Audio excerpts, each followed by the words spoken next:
Good evening and welcome to Hope United Methodist Church, whether you're here in person or online. I just want to, what's that? Oh my gosh, that's how my week has been. I'm telling a story about Hope United Methodist Church in my sermon, so it's in my head. We are at Highlands United Methodist Church. I was like, my microphone is on. Well, that leads into, I feel like when we get to Good Friday, we just kind of roll into this service, stumble in. Just because it's Holy Week doesn't mean that the normal work of our lives, the events of our lives stop. And so I hope that for the next 45 minutes, this can be a safe space for you.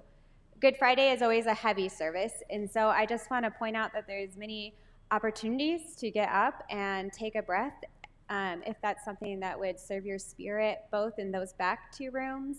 But there's also just a wonderful place up above that you can get through back by those doors to Wendy and go on up to the loft if that feels good. But this is just permission to move as you need to during the service. I also wanted to share that in the service we'll have some extended silences, and we're not always used to extended silences. And so they're going to be 2 minutes long, and we're just inviting you to sink into that silence. Whatever thoughts come into your mind, just accept them and let them go. Just whatever comes to you in that silence, I just invite you to welcome it with an open heart. If you'd like to make a donation to the ministries of this church, there is a QR code on the back. And there is also childcare if anybody needs that. But I do want to just say welcome to Highlands United Methodist Church. I'm so glad you're here with us.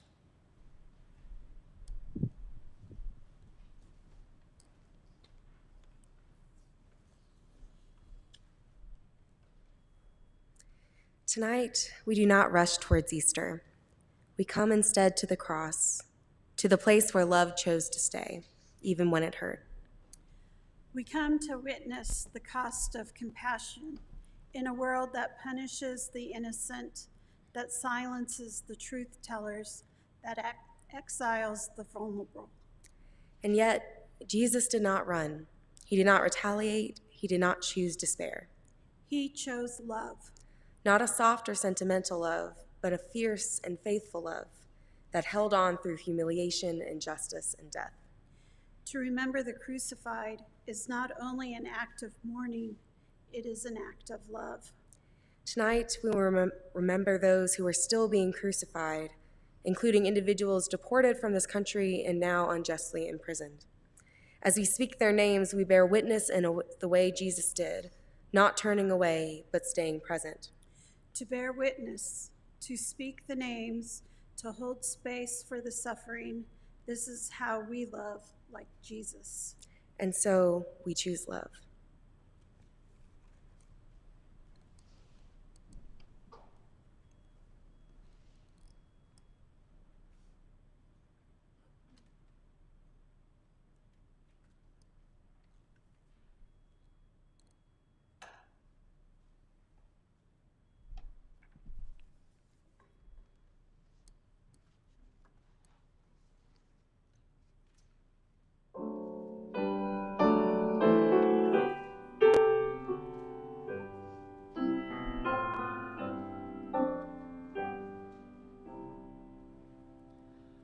Oh, sacred head now wounded, with grief and shame weighed down, now scornfully surrounded, with thorns thine only crown. How pale thou art with anguish, with sore abuse and scorn. Oh, does that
While we were waiting for my trial, the guards started insulting me and mocking me. They blindfolded me and hit me, though I hadn't even been tried to determine if I'd committed a crime. Prophesy! Who hit you? I stayed silent. Prophesy! Who hit you? This was humiliation. They'd already decided my value. I was entertainment, not a human. And who can love the entertainment? I stayed silent. My trial began with the chief priests and teachers of the law. Tell us if you are the Messiah. You wouldn't believe me, I say. Are you the Son of God? You have said so, I say. They take this as proof that I am guilty. They'd already decided my value. I was a threat, not a human. And who can love a threat? I'm dragged to Pilate. The crowd shouts accusations against me. Pilate asks, "Are you the king of the Jews?" I answer, "You have said so." Pilate announces to the crowd, "I find no basis to charge him." The crowd boos and shouts.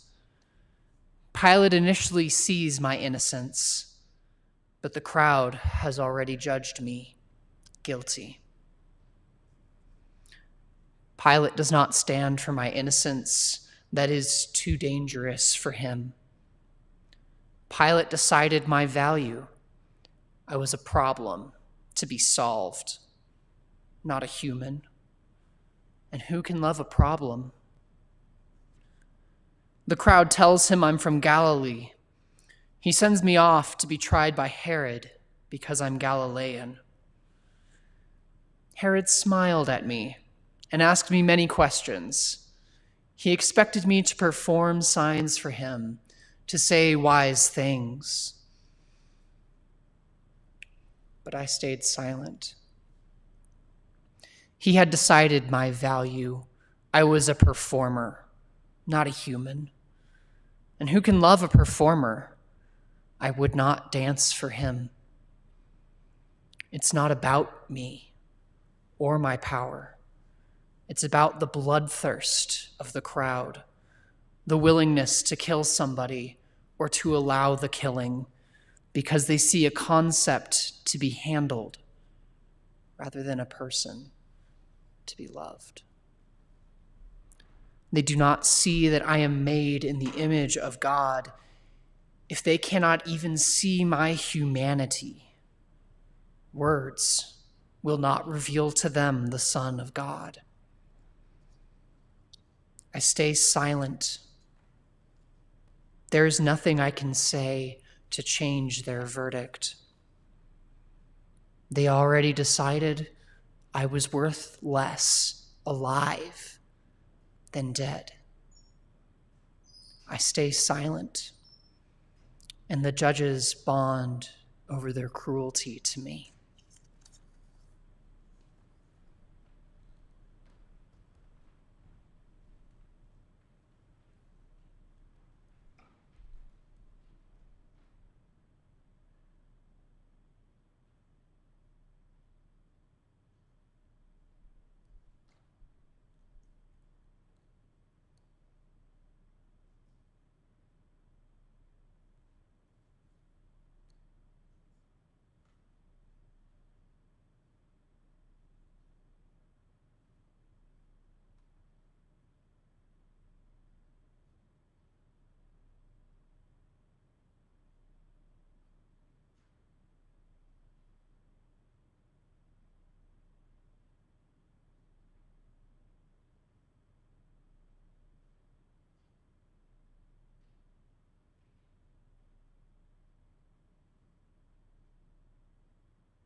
On that day long ago, Jesus was mocked, tortured, and executed by the state, declared guilty by crowds and courts who refused to see his humanity.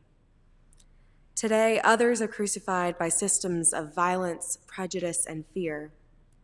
Today, many were deported back to danger and now sit in cells in El Salvador where silence surrounds their innocence. We name them now, not as criminals, not as concepts, but as children of God.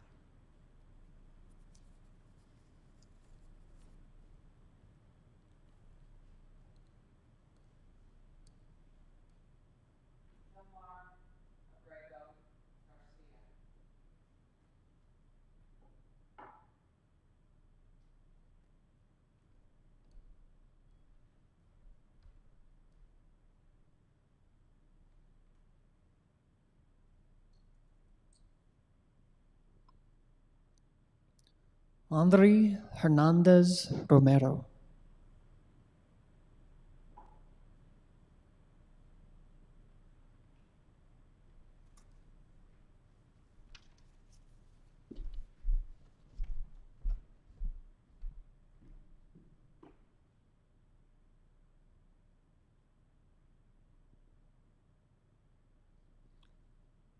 Jose Antonio Potes and Manuel Castrillon.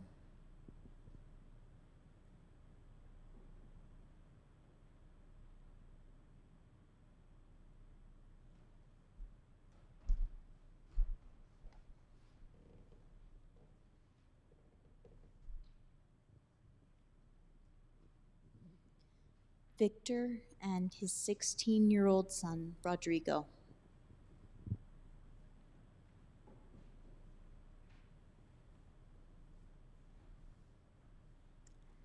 And for all those whose names are not known to us, the ones buried in silence, the ones lost to broken systems, the ones never named aloud, we drive a nail. We remember them. We mourn them. We will not look away.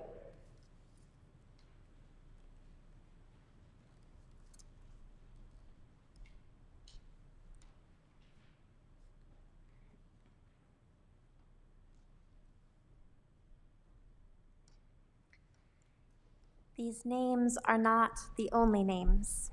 These crosses are not the only crosses. Jesus was not the last. Tonight, we remember not just the suffering, but the one who suffers with them. And we do not look away. Even in this night, when our hearts are heavy, we choose love.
They crucified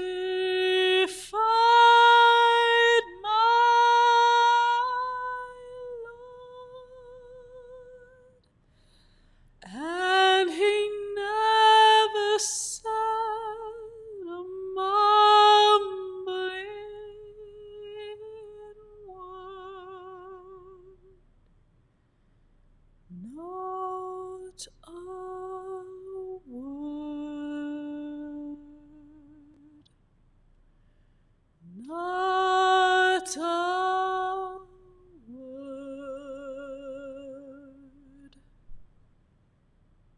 not a word.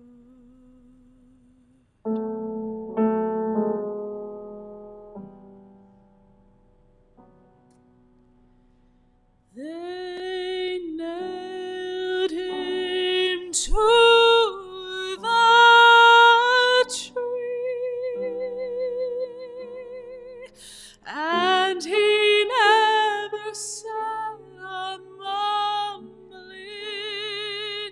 word. They nailed him to the tree, but he never said a mumbling word, not a word, not a word, not a word.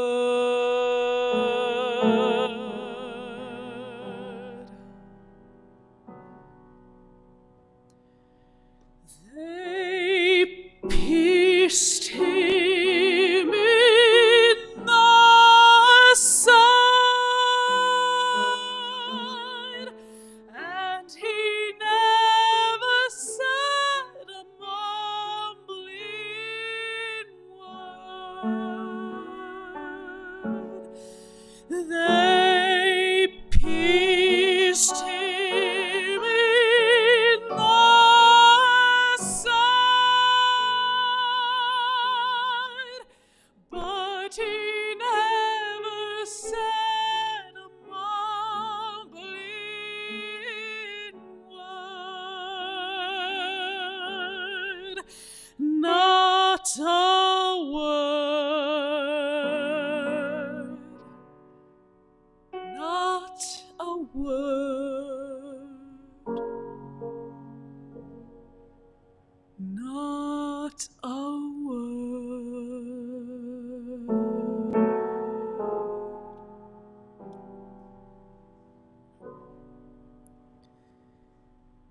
He hung his head and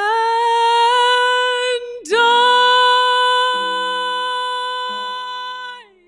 but he never said a mumbling word. He hung his head and died, but he never said a mumbling word, not a word, not a word,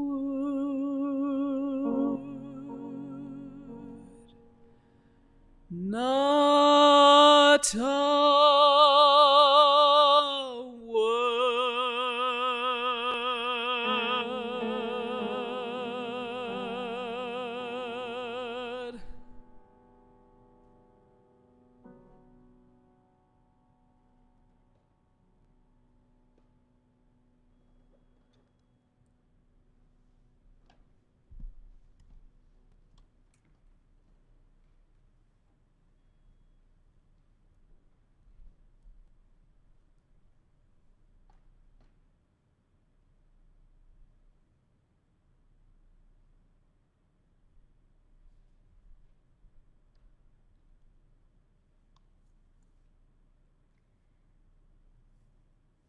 This isn't a normal part of my routine, but lately I've been feeling the need to turn on the news in the morning. It's as if I need to know what I'm getting ready for as I prepare to face the day. The political news, whether that's the economic outcome of tariffs, the constitutional crisis of deportations, or government layoffs. This has become a necessity for me to track, just as the weather report is essential for me to prepare for the day. There's a part of me that wonders if knowing what's going on matters when what I can do about it might not. But despite the limits of my reach and the shortcomings of my impact, I feel the news stories are my stories, and I want to know what's going on in my life. My favorite news program has always been CBS Sunday Mornings. Fiona, my daughter, who was probably only 10 at the time, got me hooked on it when Saturday mornings were open for leisure because Saturday mornings was worship at the land. When I was recovering from the physical exhaustion of caring for Daniel, the 6-year-old who was temporarily put in my custody after his mother was arrested and detained by ICE, CBS Sunday Morning News came on. Noor Abdallah was being interviewed about the arrest of her husband, Columbia University protesters Mohammed Khalil. She looked so young, so innocent, and I immediately felt this fierce sense of protectiveness over her. Noor was born in America. Her husband is a green card holder and a permanent legal resident. And instead of preparing for the birth of their first baby in just a few weeks now, she is explaining to an interviewer in front of the entire world how her Palestinian husband was detained and now faces potential deportation to either Syria or Algeria. Kahil is accused of leading activities aligned to Hamas, a terrorist organization. Kahil helped lead student protests at Columbia University against the genocide in Gaza, which federal authorities now use as grounds to deport him. Kahil, a protester, stood against war and now likely faces deportation. Not for any crime, but for being politically inconvenient. Although the situation itself is worthy of remembering, the part of the interview that I can't let go has less to do with Kahil and more to do with us. The interviewer cuts to a side story about the high approval rating of the current immigration policies, only to turn back to Noor to ask her how she feels about knowing 45% of likely US voters believe her husband should be deported.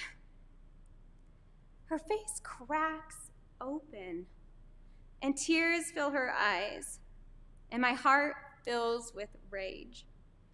How do you think she feels? I want to yell at the interviewer. Jesus' walk to Golgotha was slow, humiliating, and public. It was a procession marked by unjust accusations, physical suffering, and abandonment. Jesus was betrayed not by one person, but by the political and religious institutions of his time. Leaders who claimed their hands were tied, who invoked order and law to excuse cruelty. Without legal grounds for a death sentence, Jesus was condemned by a crowd stirred up from fear and false accusations. This journey, this narrative of Holy Week is more than a path walked by Jesus. It is a pattern perpetuated by unjust systems and fear-based practices every day. And the pace of these practices and the boldness of their reach are increasing at an astonishing rate. Holy Week is a journey we make each year to the cross to take inventory on those still crucified today. At the cross, in the stillness of shadow, we have the opportunity to hear the beating of our hearts and the pulsing of the blood in our veins. It is a connecting point. The intersection between Jesus' death and our own desperate prayers for resurrection on behalf of ourselves and all those who needlessly suffer. We are held in the darkness to be birthed once again in the light of a resurrected promise. James Cone reminds us that to live meaningfully, we must see a light beyond the darkness. These moments in the darkness are a revelatory moment in our lives that prepare us to awaken to new meaning in our lives. These moments spent in the shadow of the cross, James Cone tells us, force us to confront the power of Christ's message and mission. A retired lawyer from a congregation I once served, I'm guessing you could guess which one that was, posted this on her Facebook yesterday. I accompanied a Venezuelan man to his master immigration court appearance today. This is my third trip to there with these wonderful friends I have made. At my advanced age, I am trying to learn both immigration law as well as some Spanish, ! Even with old lawyers, asylum applicants have a much better chance of success. I hope I can help them obtain asylum so that they can live peacefully, productively, lives just as we all want. Good Friday is not a story about ancient Rome. It is a story about now, about us. It is a story about people being condemned for their race, their birthplaces, their disability, their sexual orientation, their gender identity, their mental illness, and ultimately, in their mere existence, their protest. Tonight, we remember the story is not over because the cross, the place we gather tonight, is not the end of our journey. The cross is just the refocusing of our power for the purpose of enabling us to see ourselves and our world as God sees it. Not only as it is, but as it always could be. In the silence, in the shame, in the power we hold, and in the power we give away. We open our eyes to see Jesus as the asylum seeker and Mary's weeping in the face of a pregnant wife. Perhaps for those of us who know this journey well, who see the cross at every corner regardless of the season, the challenge is to feel the presence of Christ in the hand of Jesus with us in the darkness we carry for ourselves. Perhaps it is believing light can infiltrate the shadows that have fallen in our own lives and our own reckoning with the perfection embodied fully only in our brokenness. I think my reaction to the pain on Nora's face when the interviewer told her that half the people in her country wished her harm was some level of knowing and understanding that pain myself. And to pray for the presence of Christ to carry her through this darkness is a prayer that Jesus would walk through this darkness with me too. Perhaps the reason I need to hear the news every morning is because I realize darkness is only dangerous when our hearts are hard and our minds are closed. It's not the dark that threatens, but how we open and invite one another to sit with our shared or individual suffering that will save us. Perhaps the news answers the question I am required to ask in my commitment to follow Jesus. The need to know where is the cross today? But what I do with that information, how I make that location my heart's destination, and whose hand I hold and whose story I hear on my way, that's living into the resurrection. The resurrection lives in you. Let the darkness nurture its life and renew its strength, so that on Good Friday, when the world posts sentiments like, "It is finished," we can shine the light of Christ on the brokenness of the world, having faith that resurrection is just the beginning. Amen.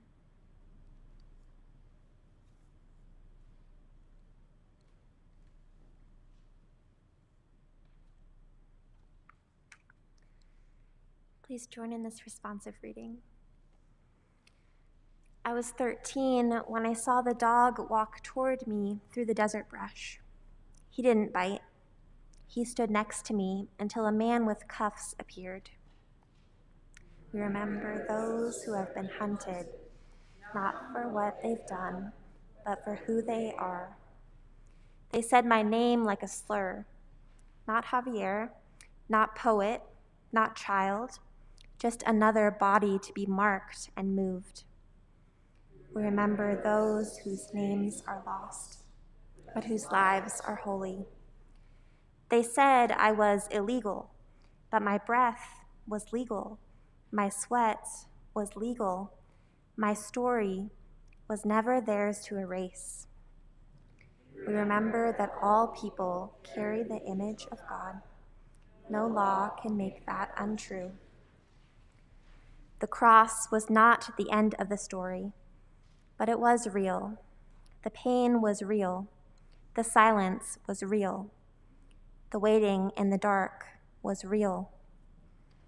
Tonight, we sit in that darkness. We do not run from it. We're held in it. Held by the one who was also arrested, mocked, chained, and crucified. Jesus knows what it is to be unjustly accused. Jesus knows what it is to be called dangerous. Jesus knows what it is to be exiled, to flee, to suffer. And still, he chose love. We choose love, even here, even now.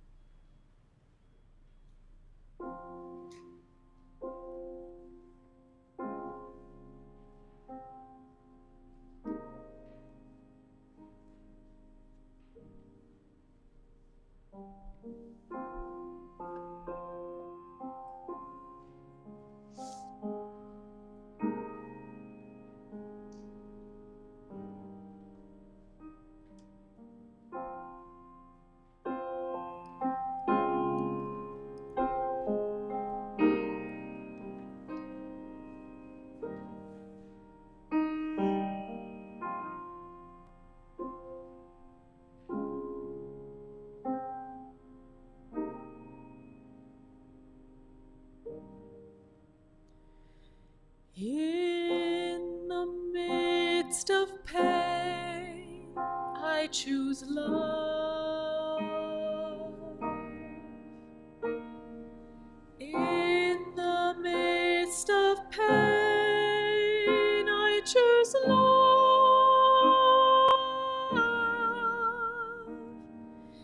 In the midst of pain, sorrow falling down like rain, I await the sun again. I choose love. I choose love.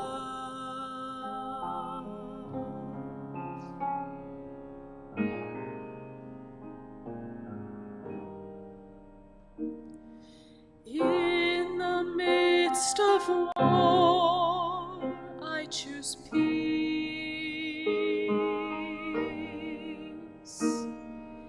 In the midst of war,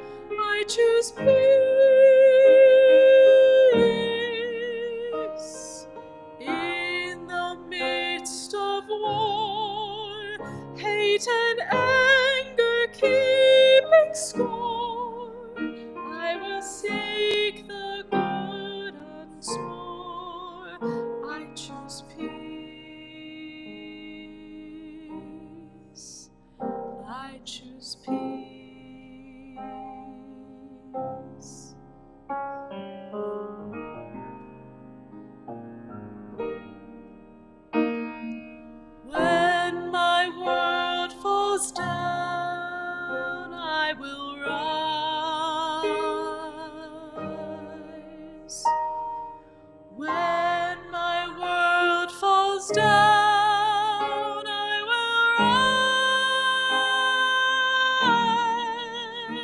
rise. When my world falls down, explanations can't be found. I will climb to holy ground. I will rise.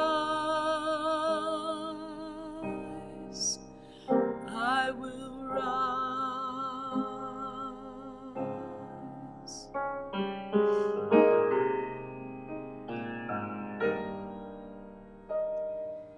In the midst of pain, I choose love.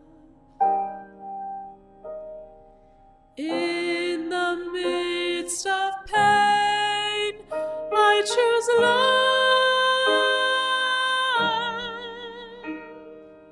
In the midst of pain, sorrow falling down like rain, I await the sun again. I choose love. I choose love.